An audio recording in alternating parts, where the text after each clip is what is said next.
roles of Star Wars vehicles, and answer a question sent by one of you guys. His name is Lego Guy, and he asked us, what is the difference between the Stormtrooper Corps and Imperial Army? Great question. Well, to begin with, the Stormtrooper Corps is actually a part of the Imperial Army. A lot of people think of the Stormtroopers as more like the Marines and assume that they are a part of the Imperial Navy, but they aren't. The Imperial Navy actually has their own ship security that sometimes also serves as away teams. They're called Navy troopers. They generally wear those really large, oversized helmets. So now we have the Imperial Army troopers, and then you have the Stormtrooper Corps, which is a sub-unit of the Imperial Army. In a way, I guess they could be compared to the U.S. Marines because they are primarily an infantry unit. The Stormtroopers are the direct descendants of the elite clone troopers in the Grand Army of the Republic.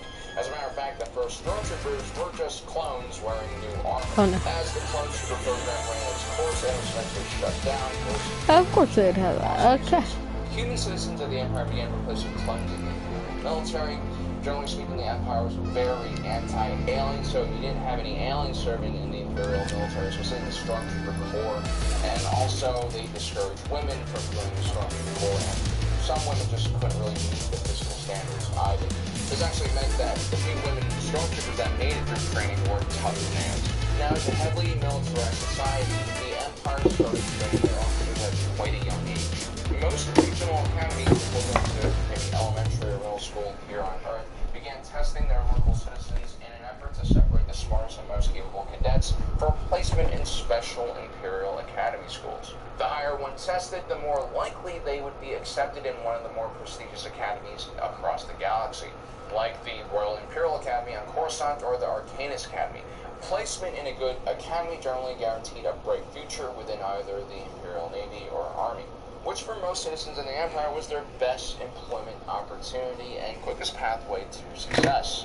While most cadets tried to become fleet officers or pilots within the Imperial Navy, those who were very physically capable and scored high in their loyalty rating were oftentimes sent to specialized infantry school like the Academy of Britta, which was located in a high-gravity planetary training company. Academies such as this one focused primarily on training infantry officers and stormtrooper in these academies, cadets were constantly being broken down physically with exercise, drills, and combat zones. But they were also being programmed to be loyal servants, not only to the Empire, but directly to the Emperor himself. While technically speaking, the Stormtrooper Command reported directly to the High Imperial Command, the remainder of the Emperor could override any directive. This is one of the major differences between the gods showed us a vision of a new life. Gave us the power to claim it. Imperial troopers and the Stormtrooper Corps. The Stormtrooper Corps was almost like an elite political military force. Not all that different from the Republican Guard, who were fanatic Baptists that were separated from the main Iraqi army and served Saddam Hussein directly. Like the Iraqi Republican Guard when they were defeated, the more hard-line Stormtroopers would throw away their uniforms and armor and continue fighting as insurgents in a war against the Republic.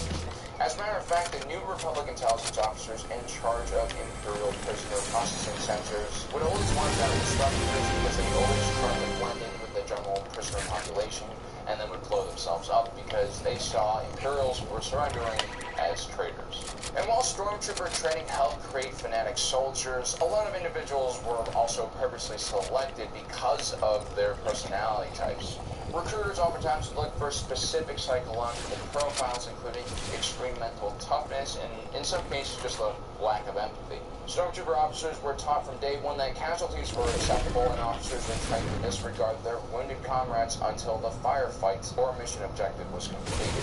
The Stormtrooper cadets were further dehumanized when they were given operating numbers in place of their names. This is similar to what happened to the clone troopers. And that was the whole idea. The Empire wanted robotic-like soldiers who were focused only on accomplishing missions. A lot of the cadets in the Stormtrooper program would eventually wash out and join the Imperial Navy and the Imperial Army.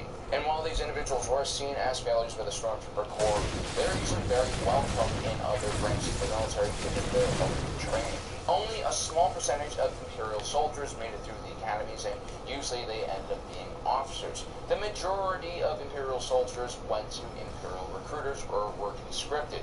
Imperial recruiters could be found on almost every world in the galaxy. These recruiters weren't all that different from the ones we have here on Earth, although on economically depressed or isolated planets, especially in the Outer Rim, oftentimes joining the military was the only option a lot of Imperial citizens had. While individuals who graduated from an Imperial Academy usually went to specialized officer schools afterwards, most of the citizens who went to Imperial recruiters would go straight to boot camp and then be deployed as enlisted soldiers. But if an individual tested well in their aptitude test, they could also be sent to an Imperial Academy.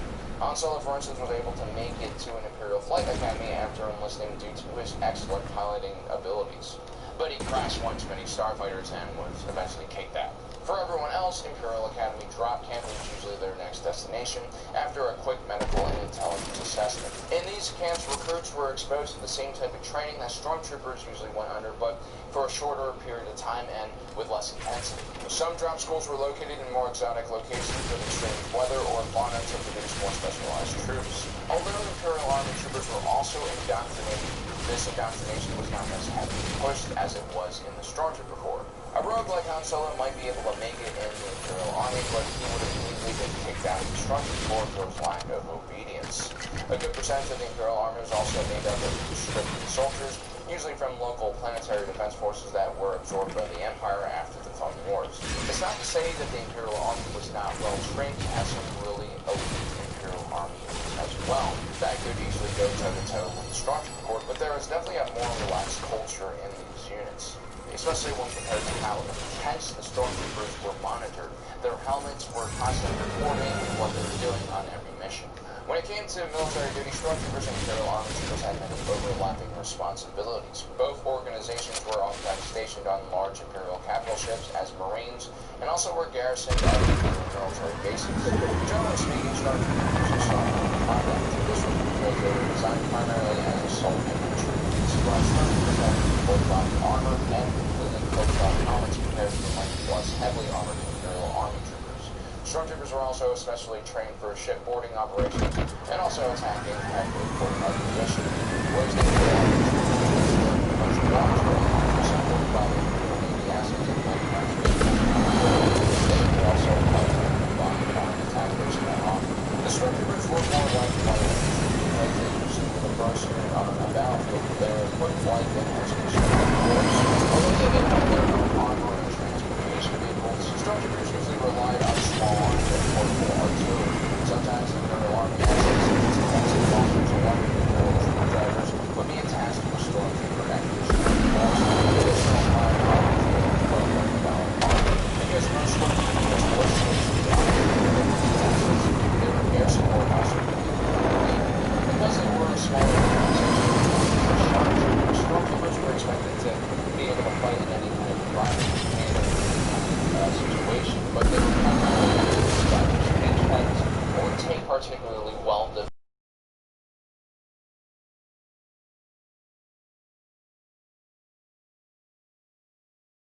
troopers. Because usually after the Stormtroopers, they position the armors called Imperial Army deployments and missions usually lasted months and in some cases years, so it made more sense to specialize our units to handle local environments. Stormtroopers generally weren't wasted for more tedious and slow trench warfare or occupation, unless it was an extremely important strategic target. As the Empire continued expanding their military and territory, the amount of Stormtrooper units also increased drastically. But for the most part, the Imperial Army made up the bulk of the Galactic Empire military. The reason why we rarely see these soldiers in holodramas is because they oftentimes weren't assigned to the most glamorous or important duties.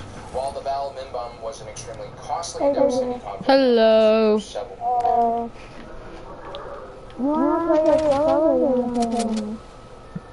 I don't know. I don't care. Whatever you want. What? Hmm. I know. What the heck?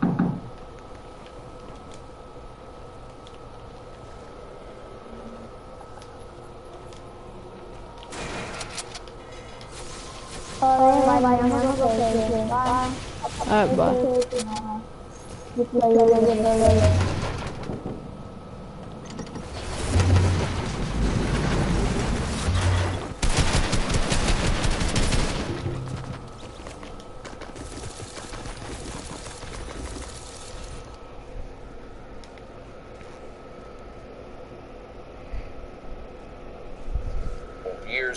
wasn't all that important on the galactic scale. The holodramas usually focused on key points in galactic history, and oftentimes it was stormtroopers that would be stationed at these important locations, like the Death Star, or maybe the Kyber crystal mining operation on Jeddah. Most anti-rebel operations also used stormtroopers who were better tasked with offensive missions than fighting against mobile guerrilla units. It should be noted, however, when it came to special forces, especially ones that went behind enemy lines or went under cover, the ISB and Imperial Army had their own dedicated units. Stormtroopers, while considered elite infantry units, would stick out like a sore thumb among the civilian populace. Even without their shiny white armor, you can usually tell an individual is a stormtrooper by their mannerisms, posture, and even physical appearance. So those are the major differences between the stormtroopers and the Imperial Army troopers. Although they seem quite different on paper, their responsibilities did overlap, and oftentimes because the galaxy was so big, whoever was closer to a situation would be called there first. Anyway, guys, I hope you enjoyed today's episode. Don't forget to subscribe and hit that notification button so you don't miss out on the rest of our awesome content.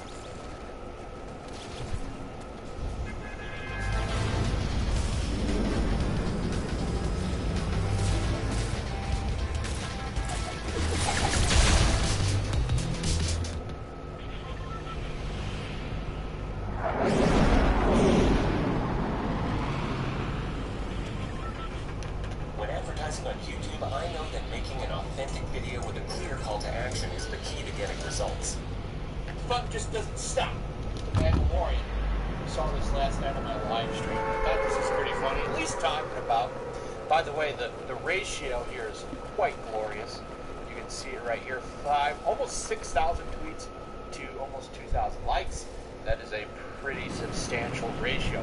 Why did that happen? Well, because now we're talking about the chest armor for Bo-Katan, which is kind of ridiculous. So, spoilers, obviously. It's been a couple of days, so now I think it's fine. And the latest episode of Mandalorian, Bo-Katan comes back. It's the live-action version of the character, and I thought that that was pretty cool. And I'd like to see more, because I think they're going to set up a live-action series eventually with some of these characters, which would make sense. But if you just go ahead and take a note right here, the two female characters, they have a chest shape that is a woman. They call it a armor. Apparently this is a big deal. It shouldn't exist. And Literature Devil, I think, or Raging Golden Eagle said this in the stream last night. You know, throughout the ages of humanity, the armor has had stuff like this on. You know, like there would be abs and armor and stuff. And I don't really think it's that big of a deal, but it's just this never-ending quest to stop anything that is feminine or something. I don't know. You know what? To be honest, when I watched this, it didn't even register to me, because this has got to be the most nonchalant armor I've ever seen. Like, it's barely there. I mean, we could look at like Wonder Woman right here, which is pretty detailed, but like, it just doesn't make any sense to make something like this. You know, is this really that big of a deal? But you know, Griff is going to grip, and she's doubled down on it. Sure are a lot of blacksmiths in my mentions today. Pointing out the fact that she did this before last year when she was talking about I'm extremely tired. Am I extremely tired, or is there not a single female speaking character in the first episode of The Mandalorian? I missed something, right? We got ratio, big round. And why is she talking about blacksmith? Well, that's because the leader of the Mandalorian's clan was a female, the blacksmith. And she got ratio hard for that because she totally did not mention that when she made it last year. And now it's happening again. She gets mad when she gets ratio. Like, where's the love? These grown-ass children get so emotional, throw these embarrassing temper tantrums when a woman has even the slightest critique on the mainstream corporate media, and they feel overshadowed. They keep trying to keep the franchise in the world. No, we're trying to change. We're trying to let everyone put on the chest on. I don't think anybody's even like, but you know, I guess a lot of us don't have that empathy. I really look for details and grift on Twitter for. I'm surprised you didn't put a cash app at the end. Sorry to burst your bubble. Jig is up, y'all. Star Wars isn't some niche exclusive tree club where you hang up a no girls allowed sign and dictate the terms of the discourse. It never was, and it's not changing anytime soon. Well, I hate to burst your bubble, but I think a lot of people like Bogan Town in the summertime. No one says that it's a boys-only space. Nobody ever said that. They were just making fun of your take, which was completely stupid. It was a dumb take. It was a bad one. And you got ratio for it. You're complaining about this armor right here, which is pretty ridiculous. So what you're doing? You're looking for the grift, the video game thing. Not really working out anymore. I understand. So now you got to try to move over to Star Wars, which is a very, very passionate community, by the way. I got to say, out of all the communities, I think Star Wars is passionate fans. Very, very passionate. And speaking of that, actually was trending today. Hashtag fight Gina Carano. Trend. Actress shares.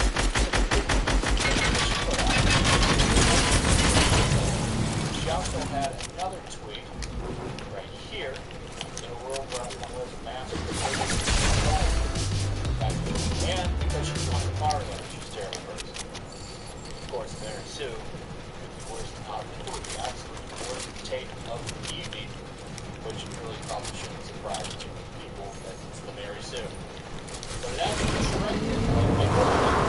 I've never seen it like this. They are pushing the call. Hashtag RG. Hashtag RG.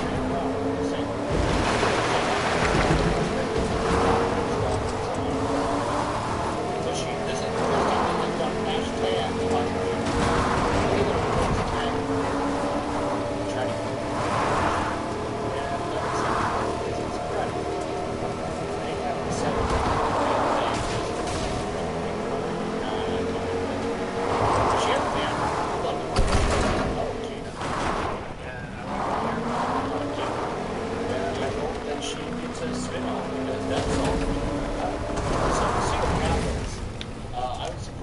They actually managed to get it trending, and if you know anything about how Twitter works, it's literally a handful of people that are capable of moving trends like that because they tweet 300-400 times a day. They're literally tweeting every day.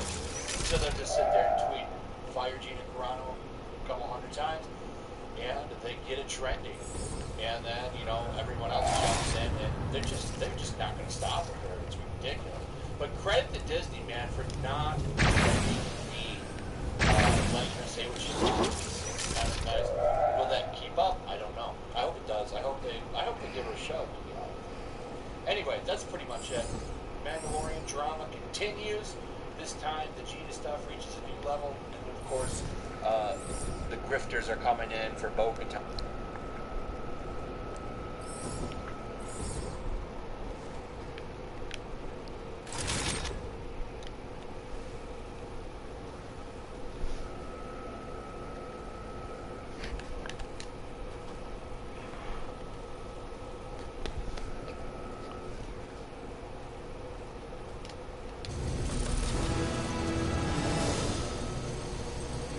Students of color typically do not have access to high. Wendy's didn't start the chicken wars. They just ended them with Wendy's new classic chicken sandwich. Nothing beats this classic. Grab it now. From horrifying lab creations that served as specialized organic servants in the saving grace of several other species, both protectors of the Jedi and Republic, and tool used by the Sith. This seemingly infinite mentality also can be ascribed to just one technology, cloning. In order to understand how cloning changed the galaxy, we need to understand the cloners, the species that dominated this tech, whose name became synonymous with cloning itself, the Kaminoans. The species that dramatically altered their lives and billions of individuals across the galaxy, though the world of Kamino was actually galactic. This is wild space, creatures past that rim,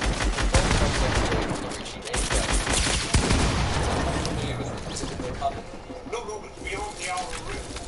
I say about 12 parsecs outside the Rishi maze. Comedians keep themselves. They're cloners. Damn good ones, too.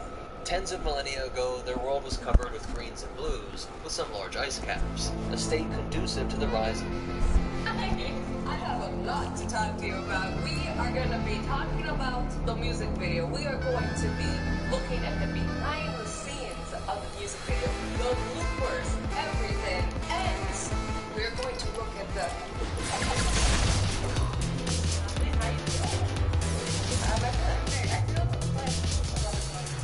Any expectations for this? My goal is to have fun. You heard it here first. And did I have fun? I think this is the most fun I've had in so much time. Not just the music video, but like the after party. It's been exciting to say the least. Because people all my life were like, stop your rap. And I'm like, yeah, I'm just like agreeing with them. But here's the answer, everybody's most asked question. Does Ozzy think she can rap? The answer to that is, I don't know who told you I think I could rap, but this is what I'm doing.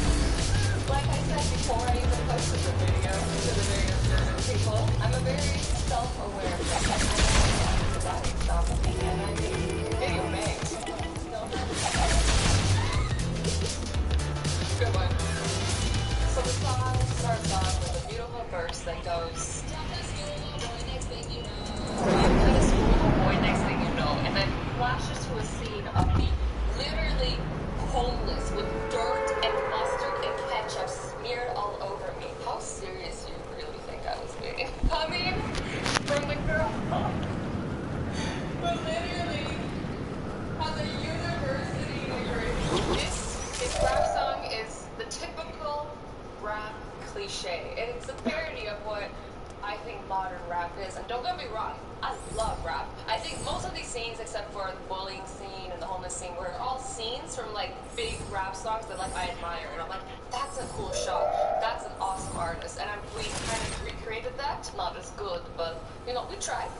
And it's just like the cliche of like, oh, I'm a rapper. I didn't go to school. Screw everybody. Like, look at all this money I got. Like, you know what I mean? Like, kind of being that and bougie. That was kind of like the goal, and I'm kind of proud of the production quality. You know, the visuals. Do I got singing talent though? I think the song speaks for itself. The song also tells the story of two bank robbers who are running literally to get that money. I should have said run to keep that money. Gotta run and keep that money. You know, because otherwise you're gonna get caught. I'm a lyrical genius. It's deep. So this was the plane scene. And another big question people had was, how did she get a jet? Did she rent it? How did she get it? And I think I answered this before, but again, not everybody's seen every single one of my videos. If you saw my other video where I did like the jet tour video, I think I did it like months ago. Like before the song came out, because obviously we filmed this in like sections. One of my friends was nice enough to lend me his jet. He was just like, please don't talk about me, don't mention my name. He didn't want like anybody coming and bothering him to borrow his jet in these videos, ironically. He's like, you can use it because I know you, and that was it. So look how excited I was. Money behind the scenes. Okay, that's why you look like crap. Breaking news!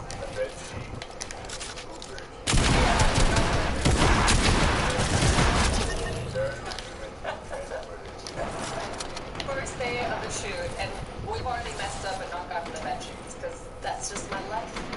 The sheet's here. The sheet's here!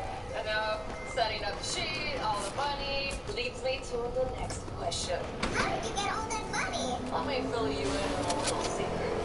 I actually get people to film with real money. Anytime you see money in a music video or in a movie, it's always fake. So yeah, we just went on Amazon and literally just bought money. And it's like a waste of money to buy fake money, because then you can't actually use the fake money. So it was really funny to actually stash it in the suitcase. We had that big like it was equivalent to like $100,000 regular money. While we were filming, this was around the same time when I was buying this house. I went to go meet up with my real estate agent to give him the deposit, and I handed him that like bundle, and I was like, sorry, I only got it in cash, just to like prank him. And he thought I was being dead serious, and was like, okay, and like shoved it suspiciously under his jacket, and like started to walk away, and I'm like, I'm joking.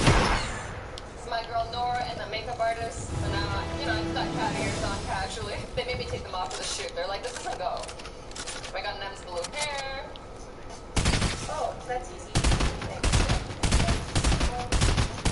He's not actually mean, guys, but he is definitely a character. Like, he's so dramatic and, like, so funny. So that leads me to my next question. Who is Big Nem? Big Nem has been my friend for, like, maybe 8 years or something. We used to work together. Like, we've just been friends ever since. Like, he is this giant, literally, he's like 7 foot something. He's the tallest person I've ever seen. But he's like big on top of big.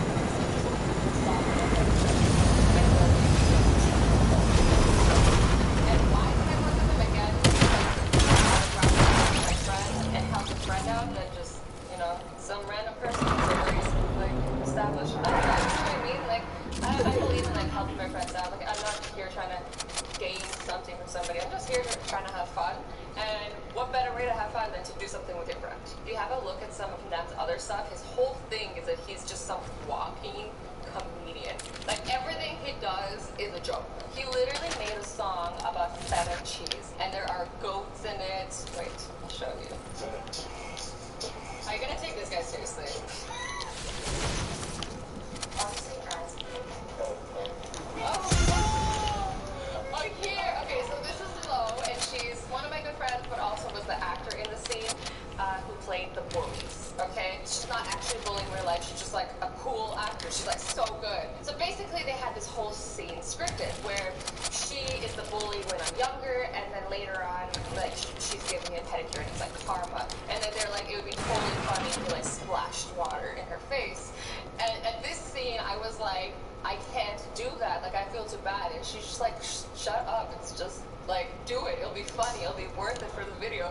And she's like egging me on. And I'm like, I can't do it. I feel too bad. And I was like, nobody gets it. But they were like, come on, just do it for the comedy, Azzy. And I was like, yeah, I'll do it for the comedy. I still feel bad. I'm still apologizing.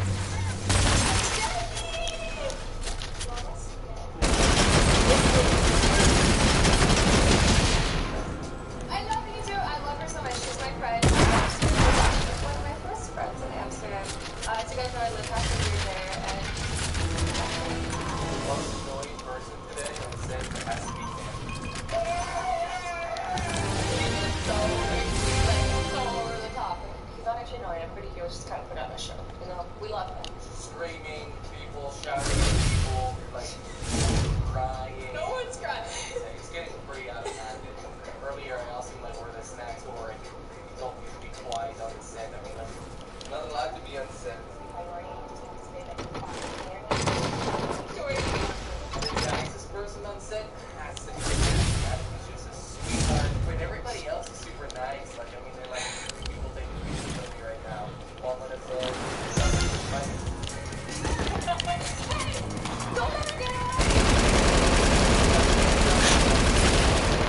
Ah, Jesus, I hate these assholes. All they do is kill.